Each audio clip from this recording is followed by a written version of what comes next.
ایک ایسا غلام کہ جس نے نبی پاک کو تلاش کیا تو کس اسٹرگل کے ساتھ تلاش کیا، آقا علیہ الصلوۃ والسلام کی تلاش میں کس طرح وہ مارے مارے پھرتے رہے، اور جذبہ کیسا تھا کہ اپنے آپ کو بھی بیچ دیا، جی ہاں اپنے آپ کو گویا سولڈ آؤٹ کر دیا، غلام بننے کے لیے تیار ہو گئے، مگر آقا دو جہاں کے قدموں تک پہنچنا تھا، کسی طرح مدینے کی بستی میں پہنچنا تھا، آخری نبی کے بارگاہ میں حاضر ہونا تھا۔ سبحان اللہ، آج وہ عشق بھری داستان آپ کو سنانی ہے۔ ماجرا کچھ یوں تھا کہ وہ شخصیت خود کہتی ہیں کہ اچانک میرے دل میں خیال آیا، حالانکہ وہ کسی اور دین پر عمل کرتے تھے، مگر اچانک خیال آیا کہ سب سے افضل دین کون سا ہے، زمین و آسمان بنانے والی کون سی ذات ہے، اس تمام چیزوں کا خالق اور مالک کون ہے۔ وہ کہتے ہیں کہ میں اس زمانے میں ایک راہب تھے، میں تلاش کر کے ان کے پاس پہنچا اور ان سے کہا کہ ذرا یہ تو بتائیے اس پوری دنیا میں سب سے افضل دین کون سا ہے۔ تو وہ راہب کو کہتے ہیں کہ تجھے یہ اچانک بات کہاں سے سوجھ گئی؟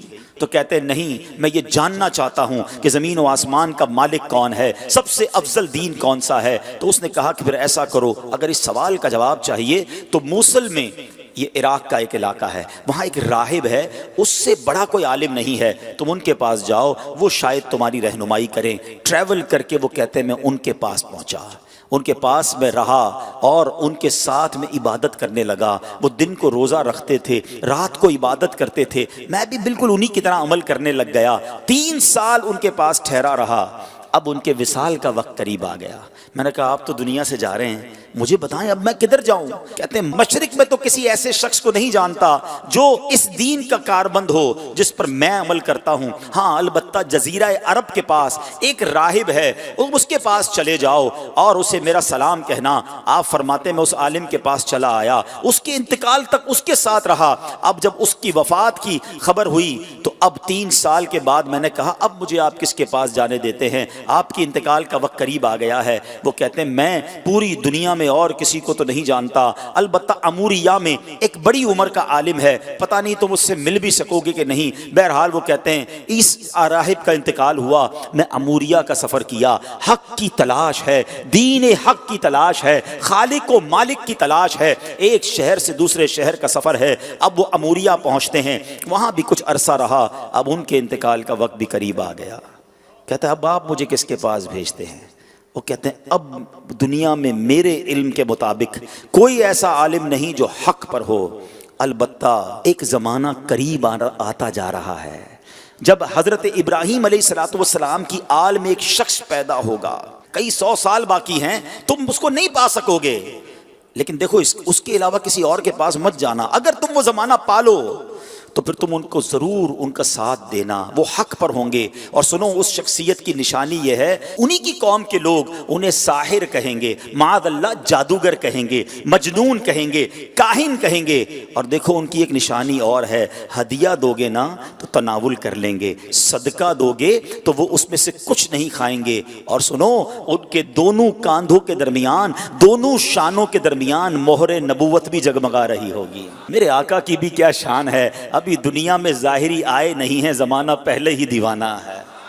شاعر کہتا ہے نا ایک میں ہی نہیں ان پر قربان زمانہ ہے، جو رب دو عالم کا محبوب یگانہ ہے۔ آقا کا پتہ بتا دیا، مگر کب آئیں گے، کدھر آئیں گے، کہتے کچھ پتہ نہ تھا۔ اب وہ شخصیت کہتے ہیں کہ میں انتظار کرتا رہا، آخر ایک بستی کی طرف ایک قافلہ جا رہا ہے، عرب کی ایک وادی ہے، کھجوروں کی وادی ہے، یاد رہے ابھی لفظ مدینہ اس شہر کو مدینہ کہا نہیں جاتا تھا، اس کے پہلے کئی اور نام تھے۔ کہتے ہیں قافلہ جا رہا تھا، میں نے ان سے پوچھا تم لوگ کون ہو؟ وہ کہنے لگے ہم اس بستی کی طرف جا رہے ہیں جس بستی کا اشارہ اس راہب نے دیا تھا، آسان لفظوں میں سمجھ لو وہ قافلہ مدینے کو جا رہا تھا۔ کہتے ہیں کہ ہم وہاں تجارت کرنے کے لیے جا رہے ہیں، ہم وہاں تجارت کرتے تھے، لیکن وہاں آل ابراہیم میں سے ایک شخص پیدا ہوا ہے، اس کی قوم اس کے قتل کے در پہ ہے، جس کی وجہ سے وہ ہجرت کر کے ہمارے شہر میں آ گیا ہے، ہمیں ڈر ہے کہ کہیں وہ ہماری تجارت کو روک روک نہ دے.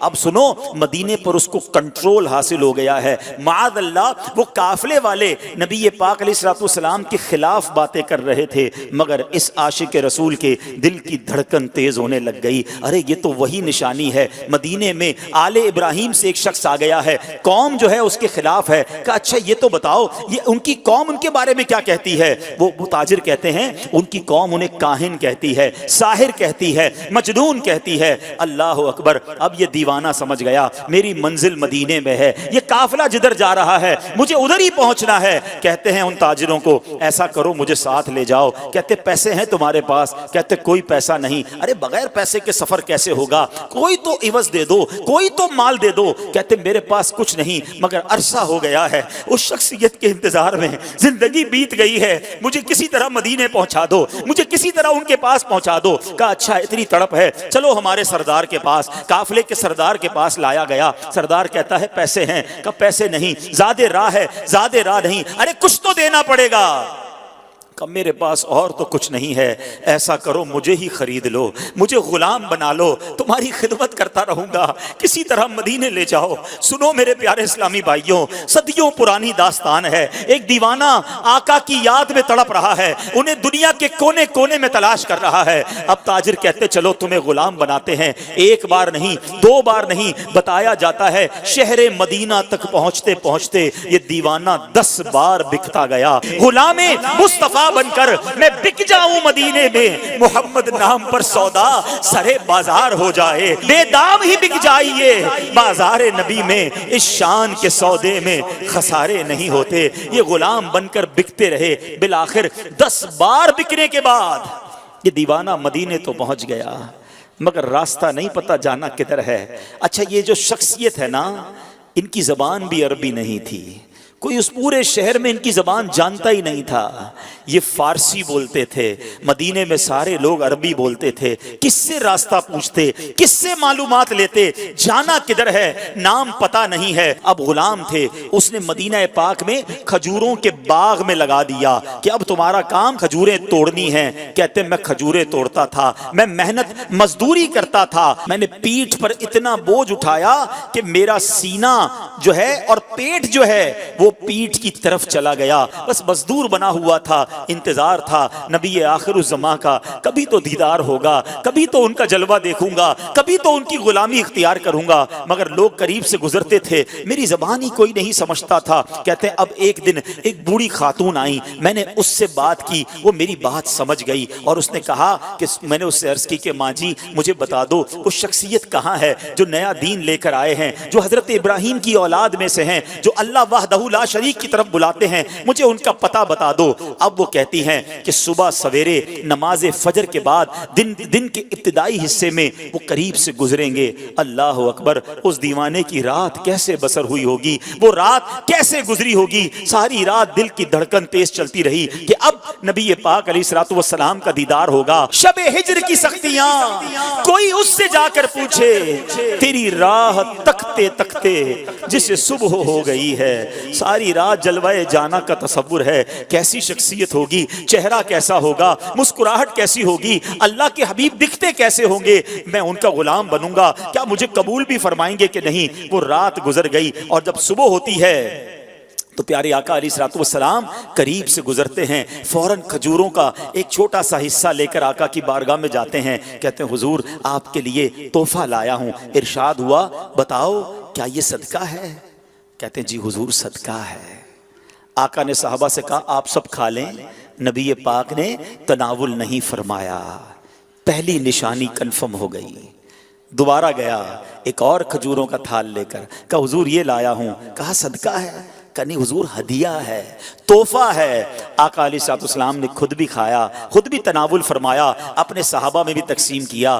دوسری نشانی پوری ہو گئی. اب دل بیتاب ہے کہ مہر نبوت دیکھنی ہے. راہب نے بتایا تھا کہ دونوں کاندھوں کے درمیان ایک بڑی خوبصورت سی مہر نبوت, حدیث کی کتابوں میں لکھا ہے کبوتر کے انڈے کی طرح نبی پاک کی پیٹھ مبارک پر دونوں شانوں کے درمیان مہر نبوت تھی. اب آقا علیہ الصلوۃ والسلام 2 چادریں پہنا کرتے تھے, چادر پہنی ہوئی ہے, اور وہ شخصیت کہتے کبھی میں دائیں جا کر دیکھنے کی کوشش کرتا، چادر تھی اس لیے دیکھ نہیں پاتا تھا۔ اللہ اکبر، نبی پاک میری طرف دیکھ کر مسکرائے۔ آقا نے سمجھ لیا کہ میں کیا دیکھنا چاہتا ہوں، نبی پاک نے اپنی مبارک چادر اتاری، کہا جو ڈھونڈ رہے ہو، جو دیکھنا چاہتے ہو آؤ دیکھ لو۔ وہ دیوانہ کہتا ہے میں دوڑتا ہوا گیا، مہر نبوت دیکھی اور نبی پاک کی پیٹھ سے لپٹ گیا، چومنے لگ گیا، کہ حضور آپ کی تلاش میں مارا پھر رہا ہوں، بہت عرصہ ہو گیا ہے حضور، بہت دیر سے آپ کو تلاش کر رہا ہوں، آقا اب آپ کے قدموں میں آ گیا ہوں، اپنی غلامی میں قبول فرما لیجئے۔ اللہ اکبر، نبی پاک علیہ الصلوۃ والسلام نے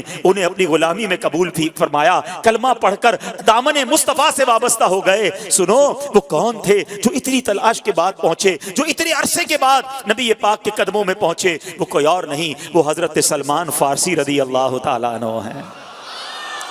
صحابہ کرام میں سب سے بڑی عمر آپ نے پائی، ایک روایت کے مطابق 250 سال آپ کی جو ہے وہ عمر مبارک تھی، اور بڑی تلاش کے بعد نبی پاک کے پاس پہنچے۔ اب سنو، اب نبی پاک کو جب پوری داستان سنائی کہ آقا کیسے پہنچا ہوں، گر پڑ کے پہنچا ہوں حضور، غلام بن گیا ہوں، بک گیا ہوں آپ تک پہنچتے پہنچتے، مگر میرے آقا تو کریم ہے نا، تم اس کے مددگار ہو، تم اس کے طرفدار، جو تم کو نکمے سے نکما نظر آئے، لگاتے ہو اس کو بھی سینے سے آقا، جو ہوتا نہیں منہ لگانے کے قابل۔ آقا فرماتے میں تمہیں خریدوں گا، جاؤ اپنے آقا سے پوچھ کر آؤ کیا ڈیمانڈ کرتا ہے، تمہیں آزاد کرنے کی قیمت کیا ہے۔ اب وہ کیا کہتا ہے، 300 درخت کھجوروں کے لگائیں، پھلدار درخت، اور 40 اوقیہ سونا، یہ ملے گا تو تمہیں آزاد کروں گا۔ یہ بہت بڑی قیمت ہے، اور یاد رہے کھجور کا درخت فوراً لگاتے ہی پھل نہیں دیتا، بعض اوقات 3 سال، بعض اوقات 5 سال میں پھل دیتا ہے۔ اللہ اکبر، نبی پاک علیہ الصلوۃ والسلام نے فرمایا کہ اب میں خود اپنے ہاتھوں سے پودے لگاؤں گا۔ نبی پاک بھی جاتے ہیں، صحابہ بھی جاتے ہیں، پودے لگائے جاتے ہیں، آقا اپنے ہاتھوں سے پانی ڈالتے ہیں، میرے آقا کی شان دیکھو، پانی ڈالتے ہیں اور درخت بڑا ہونا شروع ہو جاتا ہے۔ کچھ ہی دنوں میں وہ درخت پھلدار ہو جاتا ہے، پورے مدینے میں شور مچ جاتا ہے کہ جناب یہ کیسا شان والا غلام ہے جس کے لیے کھجور کے درخت بھی بڑے ہو گئے۔ نبی پاک نے سونا بھی عطا فرمایا، گویا پیارے آقا علیہ الصلوۃ والسلام نے اپنے عاشق کی قیمت خود ادا کی۔ وہ کہتے ہیں نا جب تک بکے نہ تھے کوئی پوچھتا نہ تھا، تم نے خرید کر مجھے انمول کر دیا۔ میرے آقا نے یہ باغ اپنے ہاتھوں سے لگایا۔ الحمدللہ 1980-85 تک جو لوگ مدینہ منورہ جاتے رہے نا، انہوں نے اپنی آنکھوں سے وہ باغ دیکھا کہ جسے سلمان فارسی رضی اللہ عنہ کا باغ کہا جاتا تھا۔ وہ پودے، وہ درخت آج بھی، آج سے 20-25 سال پہلے بھی موجود تھے، جو عاشقان رسول اپنی آنکھوں سے دیکھتے تھے۔ جس طرح قربانی کے ساتھ حق کی تلاش کی، رب کریم ہمیں بھی اپنے دین کی خاطر قربانیاں دینے کی توفیق عطا فرمائے۔ جس عشق کے ساتھ نبی پاک کا دامن تھاما، اپنا سب کچھ لٹا دیا، اللہ ہمیں بھی نبی پاک کی غلامی میں قربانی دینے کی اور خرچ کرنے کی توفیق نصیب فرمائے۔ امتحان آئے تو دنیا کو ٹھکرا کر غلامی مصطفیٰ سچی اپنانے کی توفیق عطا فرمائے۔